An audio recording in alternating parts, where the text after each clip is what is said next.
ഓരോ നിമിഷവും ഞാൻ ഭീതിയുടെ നിഴലാണ്. അവൻ വരും, എപ്പോഴും അവന്റെ വരവ് പ്രതീക്ഷിക്കാം. അതിനെക്കുറിച്ച് ഓർക്കുമ്പോ അതിനെക്കുറിച്ചൊന്നും ഇപ്പൊ ഓർക്കണ്ട. ഞാനില്ലേ മായിക്ക്. അത് മാത്രമാണ് എന്റെ ആശ്വാസം. നമ്മുടെ ഈ അടുപ്പം എത്രയും വേഗം അപ്പുവിനെ അറിയിക്കണം. അല്ലെങ്കിൽ അപ്പു എന്നോട് വല്ലാതെ അടുപ്പം കാണിക്കുന്നു. ഇപ്പൊ തന്നെ നിങ്ങൾ തമ്മിൽ വളരെ അകന്നിട്ടുണ്ട്. നമ്മൾ വിവാഹിതരാകാൻ പോകുന്ന വിവരം അവൻ അറിയുമ്പോ അതൊരു ഷോക്കായിരിക്കും. അല്ലെങ്കിൽ ഇപ്പൊ അവനൊരു ഷോക്ക് ആവശ്യ. എന്തായാലും ഈ ഒരു ഇന്നലെ ഞാനോട് പറയാം. എന്താ പോരെ? എന്താടോ?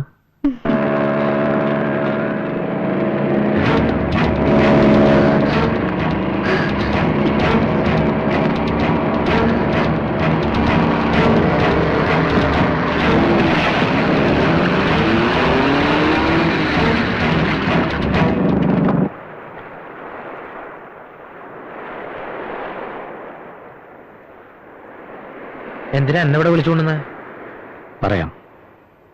കുറച്ച് ദിവസമായി ഞാനത് നിന്നോട് പറയണമെന്ന് വിചാരിച്ചിട്ട്. ഞാൻ ഇതുവരെ ഒന്നും നിന്നെ മറക്കാൻ ശ്രമിച്ചിട്ടില്ല.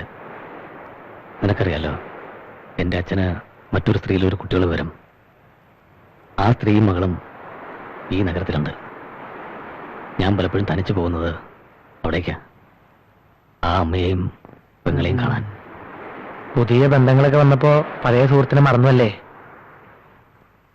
എനിക്കും ചില കാര്യങ്ങൾ നിന്നോട് പറയാനുണ്ട്. സമയമായിട്ടില്ല. സമയമാകുമ്പോ ഞാൻ പറയാം. പോകാൻ വരട്ടെ.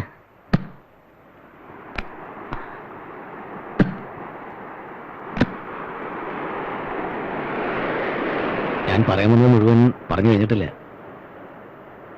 ഞാൻ കല്യാണം കഴിക്കാൻ തീരുമാനിച്ചു. ആഹാ, കല്യാണോ? ഇത്ര പെട്ടെന്നോ? ഏതാ പെണ്ണ്? നമ്മുടെ മായ. അത് നീ മാത്രം തീരുമാനിച്ചാ പോരല്ലോ. മായയും കൂടെ ചേർന്നെടുത്ത തീരുമാനം.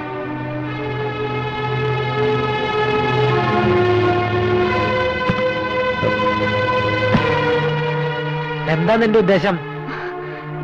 എന്താ ഇപ്പൊ ഇങ്ങനെ ചോദിക്കാൻ?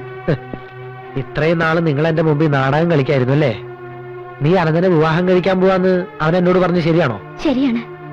അതെങ്ങനെയാണ് അപ്പുവിനോട് പറയേണ്ടതെന്ന് എനിക്കറിയില്ലായിരുന്നു. നീ ഇത്രയും ക്രൂരിയാണെന്ന് എനിക്ക് ഇപ്പോഴാണ് മനസ്സിലായത്. മായ ഇവിടെ വന്നത് മുതൽ എനിക്ക് മായയോട് ഇഷ്ടമായിരുന്നു. എന്നെ ഇഷ്ടമല്ലെന്ന് മായയ്ക്ക് എപ്പോഴെങ്കിലും എന്നോട് പറയാമായിരുന്നില്ലേ? എന്നെ വെറുതെ മോഹിപ്പിക്കായിരുന്നല്ലേ? എനിക്ക് എന്തൊരു കുറവ്? അപ്പു ഇങ്ങനെയൊന്നും എന്നോട് സംസാരിക്കരുത്. അപ്പുവിന്റെ കളിതമാശകളും ഇന്റിമസിയും എന്നിലൊരു ബ്രദർലി അഫെക്ഷനാണ് ഉണ്ടാക്കിയത്. എനിക്ക് അങ്ങനെ കാണാൻ പറ്റൂ.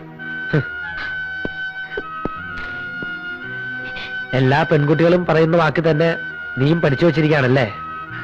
നീ ആയിരിക്കില്ല ഒരു പക്ഷെ തെറ്റുകാരി. അവൻ പലതും പറഞ്ഞു മോഹിപ്പിച്ചിരിക്കാം. അവനോടൊപ്പം ഇറങ്ങി തിരിച്ചാ നിനക്ക് നഷ്ടമാവുന്ന നിന്റെ ജീവിതമായിരിക്കും. അനന്തനെ എനിക്കറിയാവുന്ന പോലെ മറ്റാർക്കും അറിയില്ല. ഒരു ആത്മസുഹൃത്തിനോട് അവനത് ഒരിക്കലും ചെയ്യാൻ പാടില്ലായിരുന്നു. എന്ത് ചെയ്യാൻ പാടില്ലായിരുന്നെന്നാ?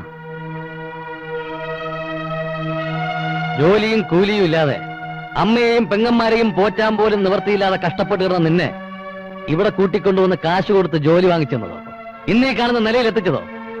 പെട്ടെന്ന് കുറച്ച് കാശ് കിട്ടിയപ്പോ ഒരു പെണ്ണിന് വേണ്ടി നീ എല്ലാം മറന്നല്ലേ? നിർത്തടാ, നീ കൂടുതലൊന്നും പറയണ്ട. ഇവിടെ വന്ന് പട്ടിണി കിടന്നപ്പോ തെണ്ടികളെ പോലെ പാട്ടും പാടി ഡാൻസ് ചെയ്ത് നിനക്ക് ആഹാരത്തിന് വഴി ഉണ്ടാക്കി തന്നവരോടാ ഞാൻ. എന്റെ കഴിവും കഷ്ടപ്പാടാണ് എപ്പോഴത്തെ ഈ സംഭവത്തിന് കാരണം. അപ്പോ എനിക്ക് വേണ്ടി നിങ്ങൾ തമ്മിൽ പിണങ്ങരുത്. ഞാൻ അനന്തനെ സ്നേഹിച്ചു പോയി. കാര്യങ്ങൾ ഇത്രയായ സ്ഥിതിക്ക് ഇനി നമ്മൾ തമ്മിലൊരു സൗഹൃദത്തിന്റെ ആവശ്യമുണ്ടെന്ന് എനിക്ക് തോന്നുന്നില്ല. കമ്പനിയുടെ പകുതി ഷെയർ എനിക്ക് വേണം. നമുക്കിവിടെ വെച്ച് പിരിയാം. പോട്ടെ.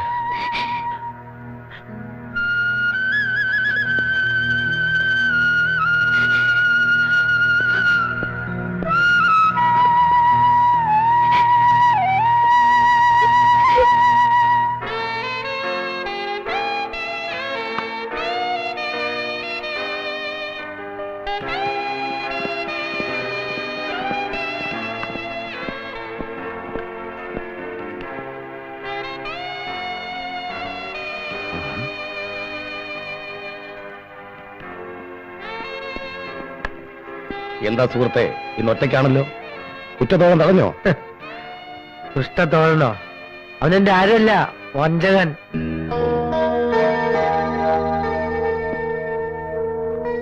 ഇപ്പൊ അങ്ങനെയായോ? കാശുണ്ടായപ്പോ സുഹൃത്തിനെ തടഞ്ഞിരിക്കും അല്ലേ? ഇനി ഞാൻ ഒറ്റയ്ക്കാ. ഞാൻ ഇഷ്ടപ്പെട്ട പെണ്ണിനെ അവൻ തട്ടിയെടുത്തു. തട്ടിയെടുത്താൽ വിട്ടുകൊടുക്കരുത്. അപ്പുക്കുട്ടൻ എന്നെ വിശ്വസിക്കാം. മിസ്റ്റർ പാറക്കാരൻ, നിങ്ങൾ നല്ലവനാ. നിങ്ങളാണ് യഥാർത്ഥ സുഹൃത്ത്. ഇന്ന് എനിക്ക് വേണ്ടി എന്നോടൊപ്പം ശകലം കഴിക്കണം. അതിനെന്താ? ഒരു നല്ല സുഹൃത്തിനു വേണ്ടി എന്ത് ത്യാഗവും സഹിക്കാൻ കഴിവുള്ളവനാണ് ഈ വിൻസെന്റ് പാറക്കാരൻ. ഏട്ടൻ കല്യാണം കഴിക്കാൻ വന്ന പെണ്ണിനെ എനിക്കൊന്ന് കാണണം. അതിനെന്താ, കാണാലോ. ഞാൻ ഒരു ദിവസം കൂട്ടിക്കൊണ്ടുപോകാം. അത് പറ്റില്ല, പിന്നെ? എനിക്ക് തനിച്ചൊന്ന് ഇന്റർവ്യൂ ചെയ്യണം. നിന്റെ ഒരു ഇന്റർവ്യൂ.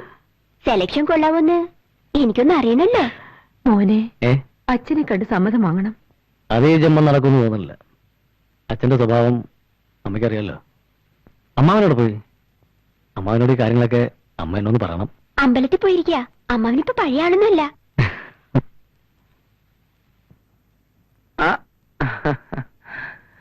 എന്താ എല്ലാവരും കൂടി ഒരു ഗൂഢാലോചന?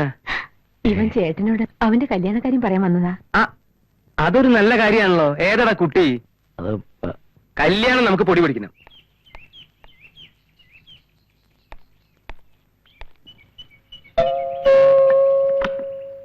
അനന്ത്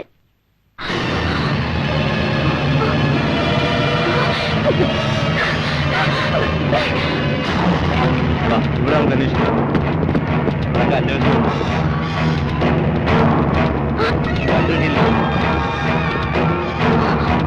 വാടാ പോവാ.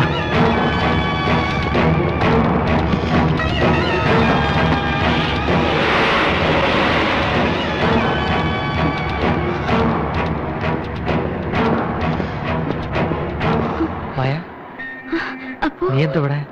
പ്ലീസ് എന്നെ ഒന്ന് വീട്ടിൽ ഡ്രോപ്പ് ചെയ്യാമോ? വരൂ. എനിക്ക് വല്ലാതെ പേടിയാവുന്നു അപ്പു. കുറച്ചു മുൻപ് ഒരു പെൺകുട്ടി അനന്തൻ അന്വേഷിച്ച് ഇവിടെ വന്നിരുന്നു. അവൾ മഹേന്ദ്രനുമായി ബന്ധമുള്ള പെണ്ണാ. എന്നെ കണ്ട ഉടനെ അവൾ ഇറങ്ങി ഓടി. മഹേന്ദ്രൻ എന്നെ കണ്ടുപിടിക്കാൻ അവളെ നിയോഗിച്ചിരിക്കുകയാണ്. പക്ഷേ അനന്തനും അവളും തമ്മിലുള്ള ബന്ധമാണ് എനിക്ക് മനസ്സിലാവാത്തത്. അത് മനസ്സിലാക്കാൻ എന്തിരിക്കുന്നു? ഇതല്ല അവന്റെ കളികളാ. നിന്നെ കുറിച്ചുള്ള കാര്യങ്ങളൊക്കെ അവനറിയാമല്ലോ. സ്നേഹം നടിച്ച് കല്യാണം കഴിക്കാമെന്ന് പറഞ്ഞ് നിന്നെ മഹേന്ദ്രന് ഒറ്റുകൊടുക്കാനാണ്. അതിന് മഹേന്ദ്രൻ നൽകുന്ന പ്രതിഫലോ വളരെ വലുതാ. നോ, അതൊരിക്കലും ഉണ്ടാവില്ല. എന്റെ മായെ നിനക്ക് ഇപ്പോഴും അനന്തരം മനസ്സിലായിട്ടില്ല. എന്തായാലും ഏതാനും നിമിഷത്തിനകം അവൻ ആളുകളുമായിട്ട് ഇവിടെ എത്തും. അപ്പൊ നീ മനസ്സിലാക്കും ഈ പാവപ്പെട്ട അപ്പുന്റെ വില. പ്ലീസ് എന്നെ രക്ഷിക്കൂ. ഇപ്പോൾ അതിന് അപ്പൂന് മാത്രമേ കഴിയൂ. ശരിയാണ്. മായിക്ക് എന്നെ ഇഷ്ടമല്ലെങ്കിലും ഞാൻ ഇഷ്ടപ്പെട്ടു പോയി. എന്നെ സ്വീകരിച്ചില്ലെങ്കിലും ഈ അവസരത്തിൽ നിന്നെ ഞാൻ രക്ഷിക്കും. അപ്പോഴെങ്കിലും സ്നേഹത്തിന്റെ വില മായിക്ക് മനസ്സിലാവുമല്ലോ. വേഗം റെഡി ആയിക്കോളൂ, നമുക്ക് പോകാം.